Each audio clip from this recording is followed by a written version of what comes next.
Hi everyone, so in this video I'd like to share a small part of a bit of work that I've been doing with a client around talking to his children about the family wealth. So we were talking about his concerns and the points that he wanted to get across in this chat. I distilled this down to three key questions. So the first of which is quite a fundamental one, and that's why is wealth important? Now this might seem obvious to those who've invested for a long time perhaps, but the answer to this question is really telling in how you see your family wealth and how you frame that conversation. So for me, wealth is important because it gives you options.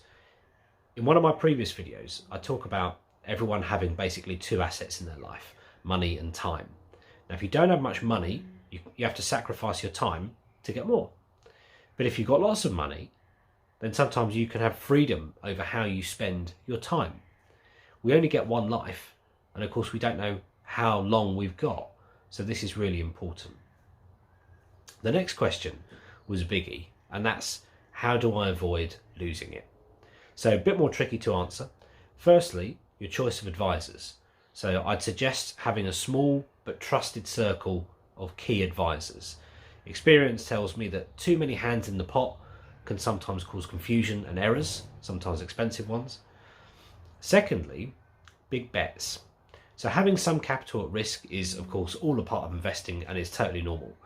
But running a small number of large positions, whilst that might occasionally look heroic, it really runs a high risk of failure unless you know those positions absolutely inside out.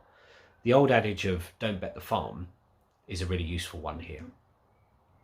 So lastly is a point about understanding long-term compounding, one of the investor's best friends. So tactically moving in and out of markets, it might sound clever, but be really careful with this. So the data shows us that time in the market is far more important than market timing. And this is also true where your choice of advisors will come into their own in their guidance. So lastly, it's another slightly philosophical point, but it can really help the next generation think about the long term. And that's, what good can this wealth do? So aside from the points about freedom and flexibility with your time, there's also a very valid argument for things like charitable giving and philanthropy over the coming decades. Also, what about the ability to actively back human advancements through companies? So remember that companies tend to be formed with a purpose, for a mission. They tend to do something or develop something new in a lot of cases. So by being a controller of wealth, you can actively participate in this and help on that journey. What an amazing opportunity that could be. So that's all from me in this video. As always, if you've enjoyed watching, please do like, comment and share. I really appreciate it. Thank you.